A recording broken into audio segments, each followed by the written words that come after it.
Shalom saudaraku yang terkasih di dalam nama Tuhan Yesus Kristus. Selamat pagi dan salam sejahtera untuk kita semuanya. Saya Ardi, menyambut Anda di dalam renungan Kristen Saudara Rohani. Selamat datang kembali di dalam renungan dan siraman rohani pagi hari ini. Harapan kami, semoga saudara yang terkasih dalam keadaan sehat selalu. Kiranya damai dan sukacita Roh Kudus melimpah dan tercurah di dalam hati dan pikiran saudara saat ini. Sebelum kita mulai renungan kita pada pagi ini, marilah kita bersama-sama berdoa. Selamat pagi Allah Bapa di surga, Allah yang Maha Pengasih dan Maha Baik. Terima kasih untuk penjagaan-Mu semalaman sehingga kami bisa tidur dengan nyenyak. Terima kasih untuk pagi hari yang indah, yang Tuhan sediakan untuk kami. Tuhan, pada hari ini, kami anak-anak-Mu akan melakukan berbagai aktivitas. Kami akan bekerja, dan menjalankan tanggung jawab kami, kiranya Kau yang mampukan.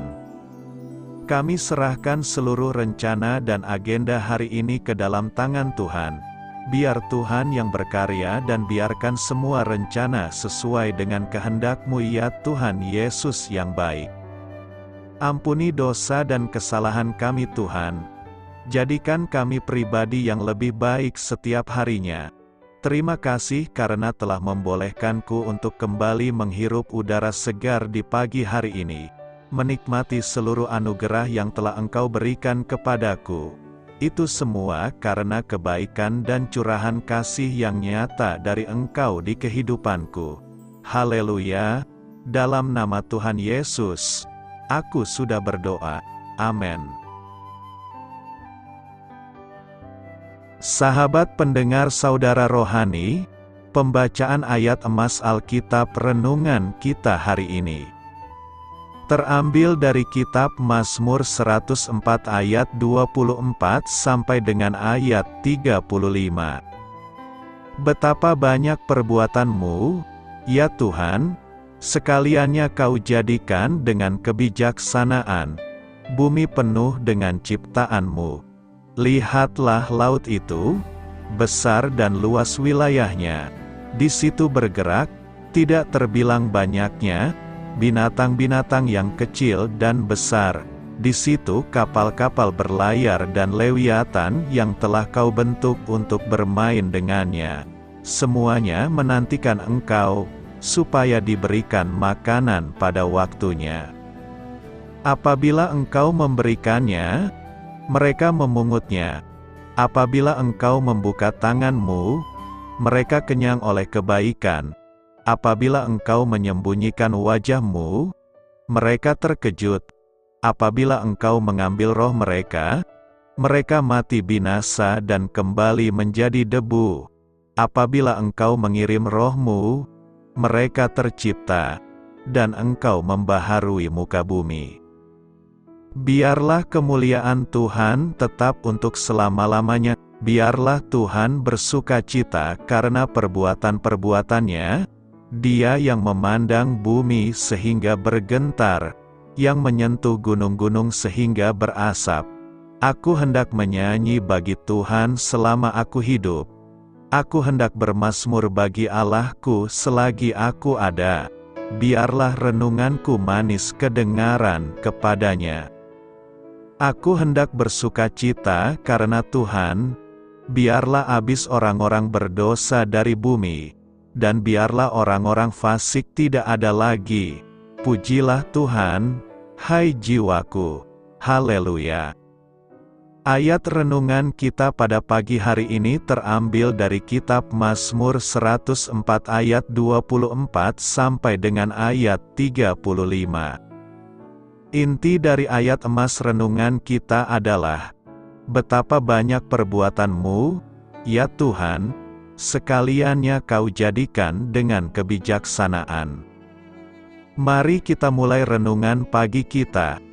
Kata-kata bijak yang dapat kita petik adalah, Allah yang menciptakan segalanya, Renungan kita pada hari ini ditulis dan disusun oleh Sochitel Dixon. Mari kita mulai kisah inspiratif. Anak saya yang berumur 3 tahun, Xavier, meremas tangan saya saat kami memasuki akuarium Monterey Bay di California. Ia menunjuk patung paus bungkuk berukuran asli yang tergantung pada langit-langit akuarium. "Besar sekali," serunya dengan gembira, sambil kami terus menjelajahi setiap koleksi yang ditampilkan di sana. Kami tertawa ketika sekawanan berang-berang mencipratkan air saat diberi makan. Kami berdiri membisu di depan kaca akuarium yang berukuran raksasa, terpesona oleh ubur-ubur coklat keemasan yang menari dalam air berwarna biru elektrik. Allah menciptakan setiap makhluk di dalam laut, saya berkata, sama seperti Dia menciptakan Xavier dan Mama. Xavier berbisik, "Wow." Dalam Mazmur 104, pemazmur mengakui karya ciptaan Allah yang melimpah dan bernyanyi, "Sekaliannya Kau jadikan dengan kebijaksanaan, bumi penuh dengan ciptaan-Mu." Ia menyerukan, "Lihatlah laut itu, besar dan luas wilayahnya, di situ bergerak, tidak terbilang banyaknya, binatang-binatang yang kecil dan besar." Ia menyatakan kemurahan hati dan pemeliharaan Allah yang membawa kepuasan bagi semua makhluk yang Dia ciptakan. Pemazmur juga menegaskan bahwa Allah sudah menentukan hari-hari keberadaan setiap ciptaannya. Kita dapat bergabung bersama sang pemazmur untuk menyanyikan deklarasi pengabdiannya. "Aku hendak menyanyi bagi Tuhan selama aku hidup. Aku hendak bermazmur bagi Allahku selagi aku ada." Setiap makhluk yang hidup, dari yang besar sampai yang kecil, dapat menggerakkan kita untuk memuji Allah karena Dia telah menciptakan semua itu. Marilah kita renungkan di dalam hati kita, ketika menjelajahi keajaiban dunia ciptaan Allah, kapan Anda merasa tergerak untuk memujinya? Bagaimana Allah memakai karya ciptaannya untuk meneguhkan iman Anda atas kuasa dan pemeliharaannya? Hal ini patut kamu ketahui dan menambah wawasan kamu. Mazmur 104 ayat 3-30 sejajar dengan kisah penciptaan dalam kitab Kejadian. Misalnya, ayat 25 dan 26 mencerminkan Kejadian 1 ayat 20-28 dan ayat 27-30 berpasangan dengan Kejadian 1 ayat 29-31. Namun, Mazmur 104 ayat 32 menggambarkan adegan yang bukan berasal dari kisah penciptaan, melainkan ketika bangsa Israel berkumpul dan turunlah Tuhan ke atas gunung Sinai, ke atas puncak gunung itu.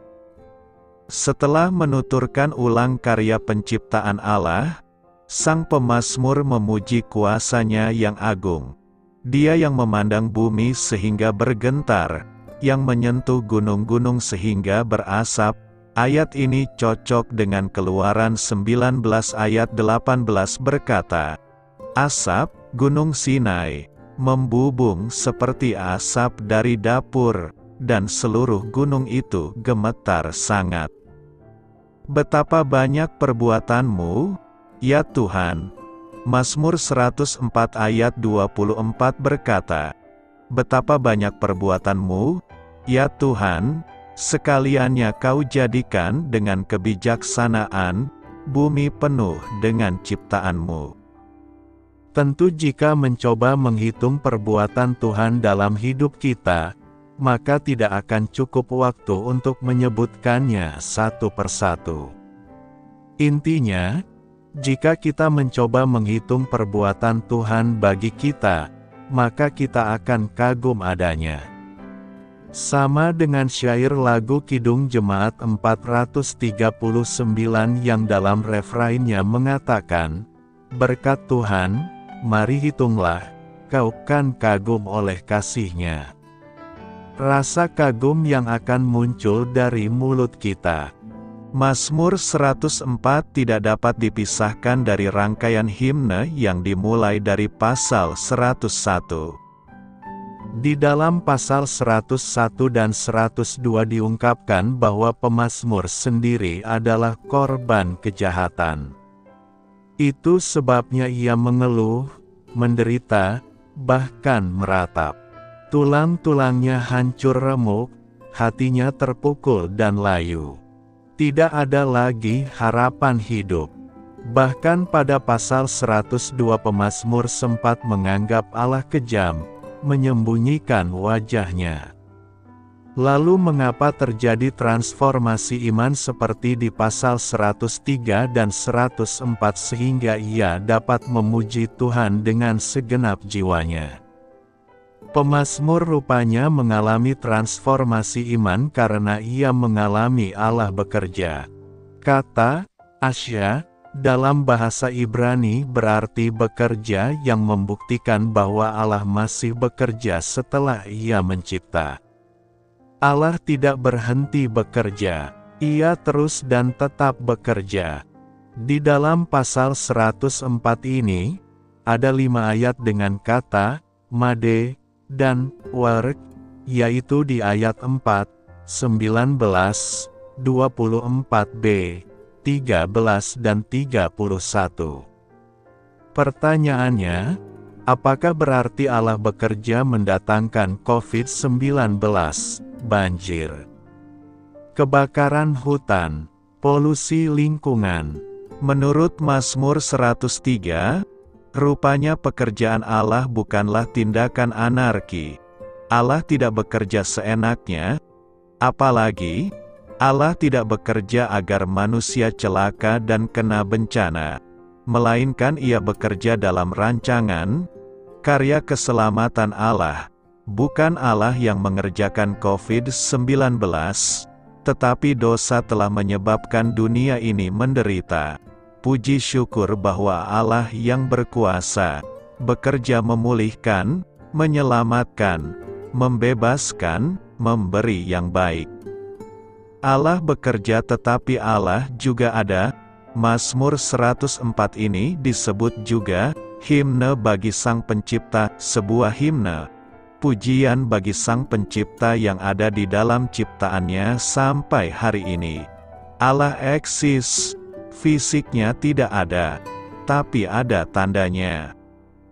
Yang menarik, dekade ini orang sibuk meneliti tanda-tanda akhir zaman. Padahal pemazmur justru mengajak kita untuk fokus pada tanda kehadiran Allah.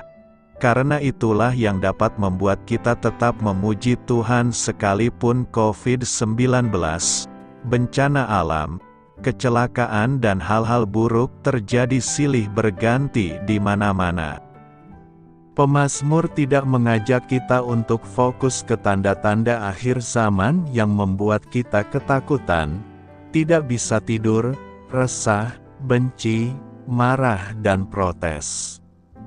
Ia mengajak kita untuk fokus pada tanda kehadiran Allah, sehingga hati kita bisa diliputi pujian dan damai sejahtera. Allah tidak kelihatan tapi Allah ada. Ayat 1-4 mengatakan bahwa Allah ada di surga, tapi ayat 4-13 mengatakan bahwa Allah ada di bumi. Mengapa pemazmur menekankan tanda kehadiran Allah? Dulu Allah hanya dianggap berada di bait Allah. Karena itu pemazmur membuka wawasan umat Tuhan dengan mengatakan bahwa Tuhan ada di mana-mana, di antara ciptaannya dan di dalam ciptaannya. Apalagi, orang Kanaan berpikir bahwa Allahnya orang Israel hanya ada di kemah di baitnya di Yerusalem. Sedangkan Baal ada di mana-mana, di angin, di badai, di hujan, di gunung.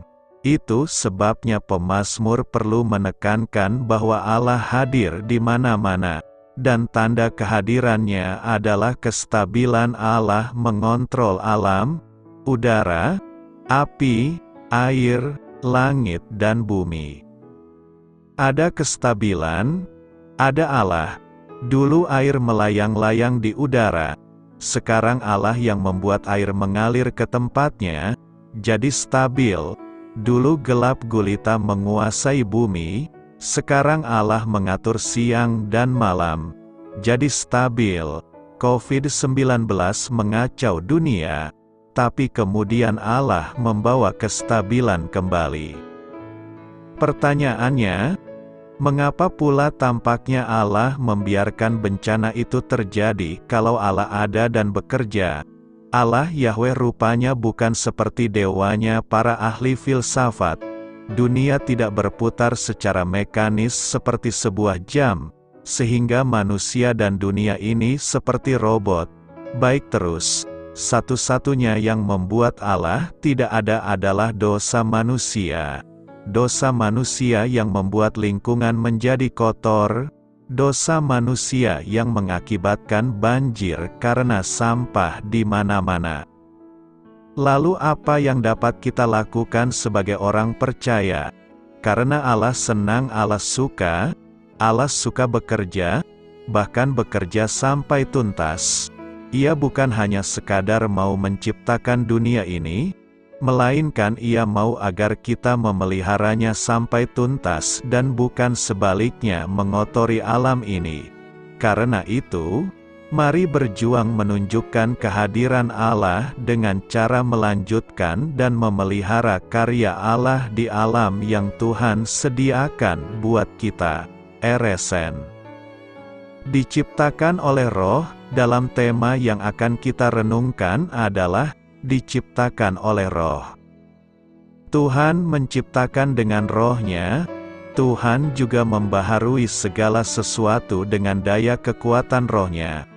Apabila engkau mengirim Roh-Mu, mereka tercipta, dan engkau membaharui muka bumi. Kelak di kemudian hari sepenggal ayat ini muncul dan bergema kembali dalam sebuah lagu liturgi pada masa Pentakosta, Veni Creator Spiritus, di mana salah satu ayatnya menyinggung mengenai karya penciptaan Roh yang mampu membaharui muka bumi.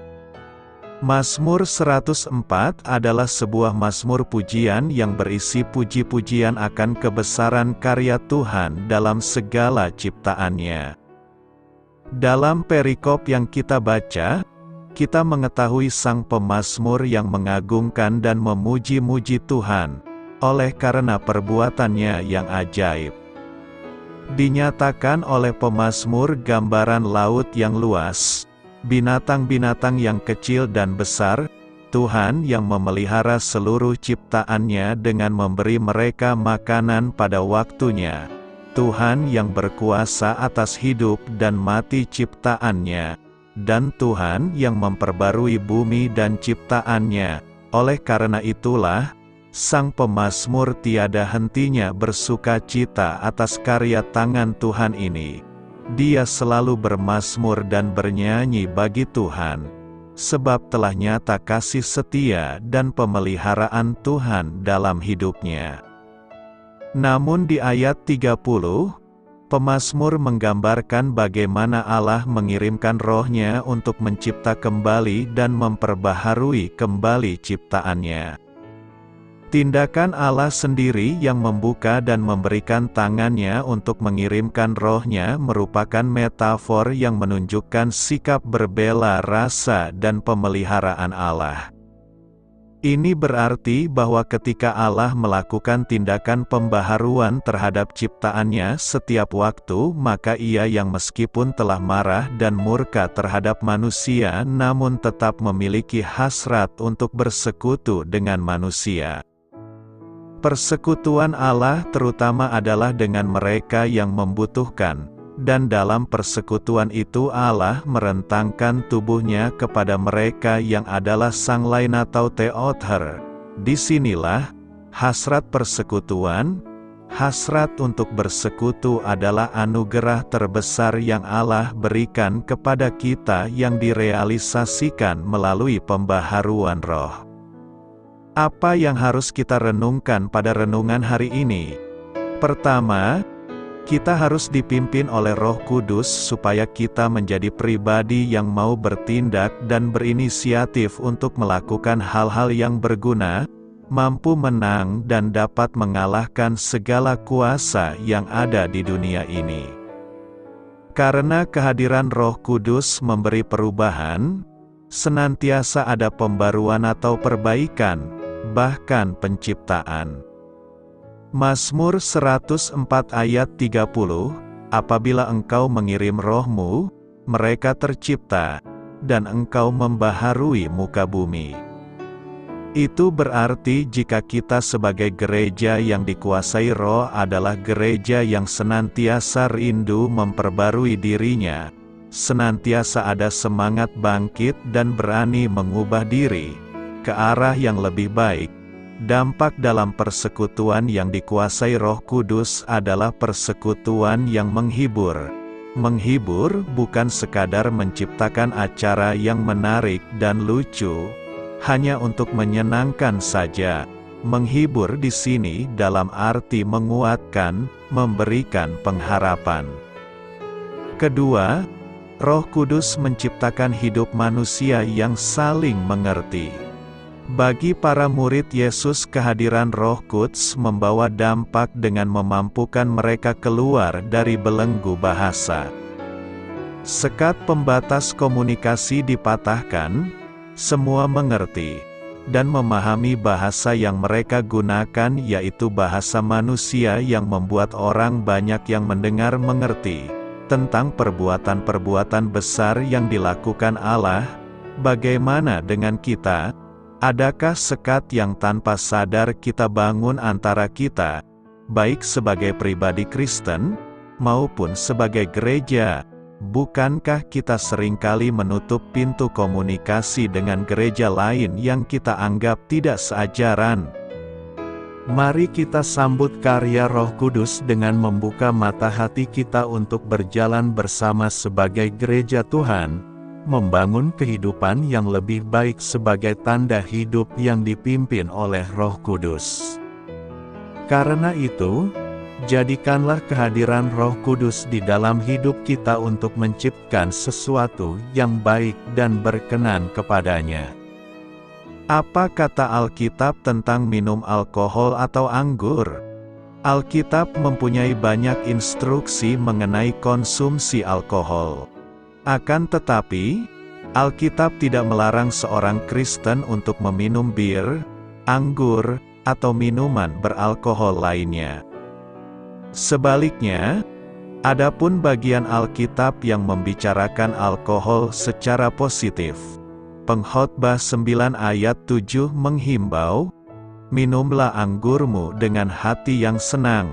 Mazmur 104 ayat 14-15 menyatakan bahwa Allah memberi anggur yang menyukakan hati manusia. Amos 9 ayat 14 menunjukkan bahwa meminum anggur dari kebun milik sendiri adalah pertanda berkat Allah. Yesaya 55 ayat 1 menyarankan, "Terimalah gandum tanpa uang pembeli dan makanlah juga anggur dan susu tanpa bayaran." Orang Kristen diperintahkan untuk menjauhkan diri dari kemabukan. Alkitab mengecam kemabukan dan akibatnya, orang Kristen juga diperintahkan untuk tidak membiarkan tubuh mereka diperbudak oleh apapun. Alkitab juga melarang seorang Kristen dari melakukan apapun yang dapat menyinggung orang atau yang dapat membuat orang jatuh dalam dosa. Dengan pemahaman prinsip-prinsip ini, sulit sekali bagi orang Kristen untuk mengatakan bahwa dengan minum sampai mabuk mereka memuliakan Tuhan. Yesus mengubah air menjadi anggur. Bahkan nampaknya kadang-kadang Yesus minum anggur. Dalam masa Perjanjian Baru, air tidak selalu bersih. Tanpa usaha sanitasi modern, air dipenuhi dengan bakteri, virus dan segala macam kontaminasi lainnya. Hal yang sama juga terjadi di banyak dunia ketiga pada zaman sekarang ini. Akibatnya orang minum anggur atau jus buah anggur, karena kecil kemungkinan untuk minuman itu terkontaminasi. Dalam 1 Timotius 5 ayat 23 Paulus menasehati Timotius untuk berhenti minum air, yang barangkali menyebabkan dia sakit perut, dan minum anggur.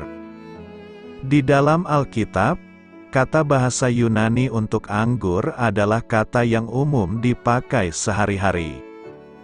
Pada waktu itu minuman anggur difermentasikan tapi tidak sampai ke taraf seperti yang dilakukan saat ini. Tidak benar kalau dikatakan minuman anggur pada zaman itu sama dengan jus anggur sekarang. Namun juga tidak benar kalau dikatakan bahwa minuman anggur dalam Alkitab sama dengan minuman anggur sekarang. Sekali lagi Alkitab tidak melarang orang Kristen untuk minum bir, anggur atau minuman lain yang mengandung alkohol. Alkohol itu sendiri tidak dinodai oleh dosa. Yang orang Kristen harus hindari adalah kemabukan dan kecanduan alkohol. Alkohol, jika dikonsumsi dalam jumlah kecil, tidak membahayakan atau mengikat. Sebaliknya, ada beberapa dokter yang menganjurkan konsumsi anggur merah sedikit karena bermanfaat bagi kesehatan jantung. Konsumsi alkohol dalam jumlah yang terkendali adalah kebebasan Kristen. Kemabukan dan kecanduan adalah dosa. Namun, mengingat pertimbangan Alkitab mengenai efek alkohol karena mudahnya melupakan batas, dan juga karena dapat menjatuhkan iman orang lain, maka seringkali lebih baik supaya orang Kristen sendiri berpantang dari kebiasaan meminum alkohol. Doa saya menyertai saudara sekalian, marilah kita menyampaikan doa syafaat. Bapa yang Maha Baik, pertama-tama kami mengucap banyak terima kasih karena Engkau telah memberkati pagi hari kami dengan penuh kebahagiaan serta sukacita. Terima kasih telah memberi tidur yang nyenyak, udara pagi yang sejuk, suasana yang damai, dan kicauan burung yang merdu. Kami sungguh bersyukur atas berkat pemberian dari-Mu yang Maha Baik. Ada yang ingin kami pergumulkan dan tentu Engkau telah mengetahuinya. Namun, biarlah pergumulan ini terjadi sesuai dengan yang telah Engkau ketahui sebelumnya. Tuhan, berkatilah seluruh keluarga umat Kristiani, seluruh masyarakat Indonesia, dan seluruh makhluk di bumi untuk mendapat pagi yang indah dan sejuk seperti yang kami dapat. Berkatilah orang-orang yang masih kurang tidur karena kerja lembur agar cukup mendapat waktu istirahat dan hidup dengan sehat. Berkatilah bagi yang belum mendapat kedamaian pada pagi hari. Kami tahu bahwa kehidupan ini berdimensi. Ada yang mendapat sukacita dan ada yang mendapat pencobaan. Namun, kami juga yakin bahwa Engkau Maha Baik.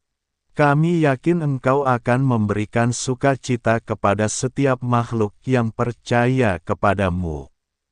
Dalam nama Tuhan Yesus kami berdoa dan memohon. Allah Maha Kuasa, Pencipta dan Penopang segalanya, Engkau sungguh layak menerima segenap pujianku. Amin. Sampaikan harapan dan permintaan saudara kepada Tuhan.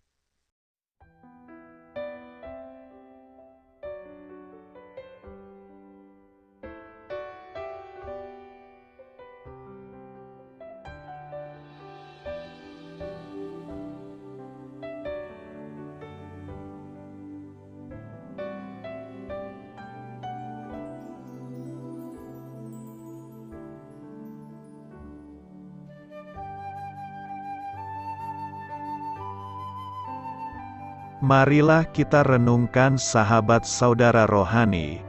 Demikianlah renungan firman Tuhan pagi hari ini.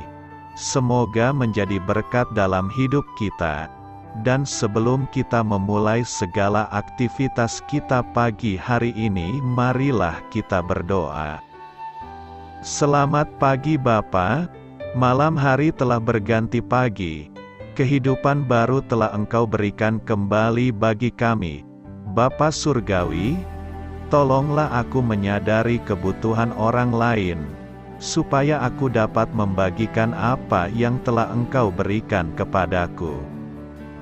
Pada saat aku membutuhkan, berilah aku keyakinan bahwa Engkau akan mencukupkanku, melalui orang-orang yang mengasihi-Mu, bukan karena kami pantas atau layak, namun karena kasih karunia-Mu kami boleh ada, sebagaimana kami ada di pagi hari ini. Terima kasih Tuhan, atas kesempatan baru yang telah Tuhan berikan kepada kami, untuk bisa memperbaiki diri agar kami bisa lebih layak di hadapan-Mu. Hari ini kami serahkan semua perkara dan kesulitan yang akan kami lalui ke dalam tangan-Mu. Biarkanlah kami bisa memuliakan-Mu dalam segala aktivitas yang akan kami lakukan. Amin.